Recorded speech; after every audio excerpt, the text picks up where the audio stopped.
Alright, so in this video it's going to be pretty much tying everything together. So I'm going to be going down how I got in on this trade and caught this whole move right here from here to here.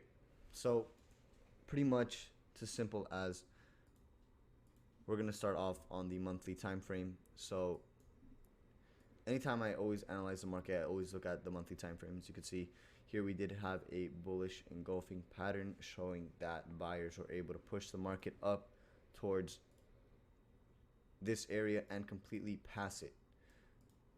So as you can see, lots of buyers, lots of bullish momentum. So keeping that in mind, EMAs are crossed red over blue, indicating that there's more seller volume in the market. And previously, this was a big fat buyer's exhaustion wick.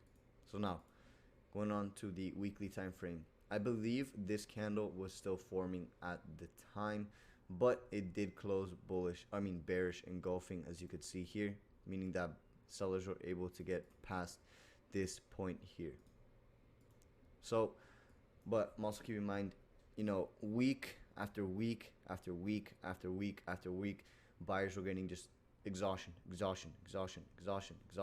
you can see, we ended up having a bearish engulfing candlestick. So now with the market gap, it looks kind of fucking retarded, but that's fine. Now going on to the daily time frame, we did have this kind of bearish variation pattern along with the area of resistance that has been rejected. As you can see, yellow is my area of resistance that was rejected. So keeping that in mind, now we're about to have a cross of EMAs is what it's looking like so far, but who knows. So pretty much, like I said again, we did have this bearish variation pattern. Now going on to the 4-hour time frame, we were still at an overall uptrend, but at the time that EMAs had crossed here, there was just buyer's exhaustion, buyer's exhaustion, buyer's exhaustion, buyer's exhaustion, buyer's exhaustion, a shit ton of exhaustion everywhere. So just looking at that, EMAs did cross on H4, indicating that there's more sellers in the market, but at the time we were still in on an overall uptrend. Now going on to the hour time frame, the market did break structure once it got past our previous higher low point being here. So once the market actually broke this area of support, it broke our previous higher low point, meaning that it broke structure. As you can see, here's my point A, here's my point B. It broke 100%. As you can see, then it consolidated at in between 110, 120%, indicating that the trend is changing. EMAs were crossed at the time. That's why I did not have an entry all throughout here. I waited for a lower high point to be presented to me, and it was. So go from the previous high. So here's my previous high to our lower low. So I was having this glitch last time, but it's supposed to be at the bearish candle wick. So now, as you can see, at this point in time, the market had formed this area of exhaustion and kind of this bearish engulfing pattern with little seller's exhaustion towards the bottom. So every time something like that happens, I always mark it off. So now, since my main analyzation is off the hour, I'm going to break it down to M15 to look for structure points. As you can see, here we have an area of resistance that the market shouldn't have broken. So once the market did break this area and got past this area of resistance right here, I don't know why my trading view is so retarded. It's glitching out and it's actually getting me upset because it's interfering with my analyzations. But anyways, like I said, once buyers were actually able to push the market up towards this area, we started a counter trend making higher highs, higher lows, higher high, higher low, higher high, higher low. Since I'm not seeing too much detail here, I'm actually going to go to M5. So as you can see, now we could see our counter trend perfectly. So here's a higher high, here's a higher low point, here's a higher high, here's a higher low point, here's a higher high, here's a higher low point. So pretty much we do not want to enter the market until we have a bearish engulfing or a bearish variation pattern on the higher time frame, being the hour, and make sure that candle closes, and we have to wait for the break of structure on the smaller time frames so we can confirm that the market's actually going to go back down. So as you can see here, here's another higher low point. Here's a higher high point, higher low point, higher high point, higher low point, higher high point, higher low point, and then we formed a high. And then as you can see, the market did end up breaking structure once it got past this area, which was our previous higher low point right here. So you can see this was a higher low point.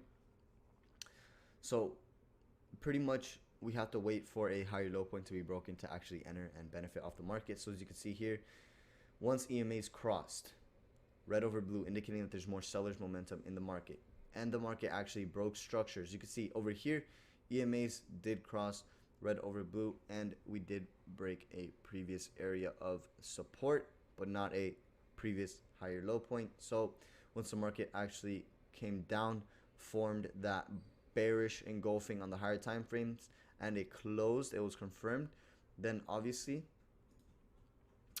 the market had already broken structure. So let's just really quickly write down a list of confirmations, right? We broke structure on the smaller time frames.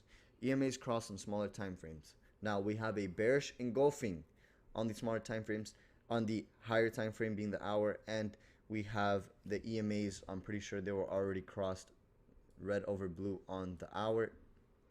Yeah, so it was still red over blue at this time on the hour time frame. So that's already 4 confirmations for a sell opportunity, right? So now pretty much we already have 4 confirmations. So all we have to do now is wait for an entry point. You know, we can have another confirmation, you know, buyer's exhaustion at the 50% area, at the 50% PRZ, as well as a rejection of 50% on fibs. So that's already 6 confirmations, I believe. So now pretty much went back up to M15. As you can see, we did have a nice bearish variation pattern here, as well as this bearish engulfing candlestick with a little seller's exhaustion towards the bottom. Same thing with this candlestick, a little exhaustion towards the bottom. Then we ended up pulling back. So once the market actually did pull back and we had this kind of bearish variation form, and we got past this previous bullish candle, I ended up having my first sell opportunity right here at this bearish candle. EMAs were already crossed, and I was like, all right, cool. So here's my first sell. So keep in mind that grab a short position. My stop loss was all the way up here at 110%, 75 pips away, and I was in on a 2 lot.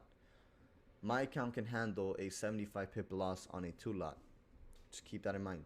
And my take profit was down here at almost 90 pips away. So we have a risk of 75 pips, I believe that is. Oh no, my apologies. It's 112 pips and a reward of 90 pips. You know, not the best trade. Obviously the risk reward isn't there, but I did end up closing all the way down here once it started pulling back. So I ended up closing with a profit of 108 pips. So it was almost kind of like an even risk to reward ratio. So let's pull this all the way out to here. Now I ended up closing right there. So now how to actually do the risk management. So pretty much the most you should ever risk on your account is 25%. So that was in the range of the 25% that I was risking on my account. So pretty much whatever I do is once I have my fibs set to do the risk management, I can only risk 25% of the account. So if I have a $1,000 account, I can only risk $250 because that's 25% of $1,000. So now what normally I always do is I obviously grab my pip tool. Okay, this is 120 pips away, or 23. So then I start setting off what lot sizes I could use depending on the, you know, how many pips I'm gonna be risking and what my account size is. So let's say if I had a $1,000 account, you know, let's leave it at if I had a $3,000 account, right? And I can only risk 25%. I can only risk 25% of the account. Okay, so it's as simple as you grab 3,000 and multiply it by 0.25, and that gives you $750. So I can only risk $750 at most.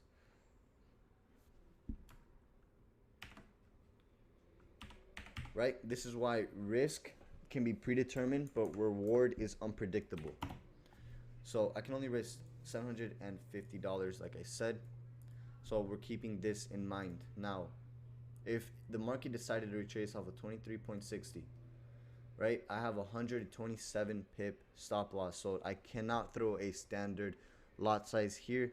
The biggest lot size I could possibly throw is a 0.50, meaning that if my stop loss does get hit, that 120, I'll lose $600 flat.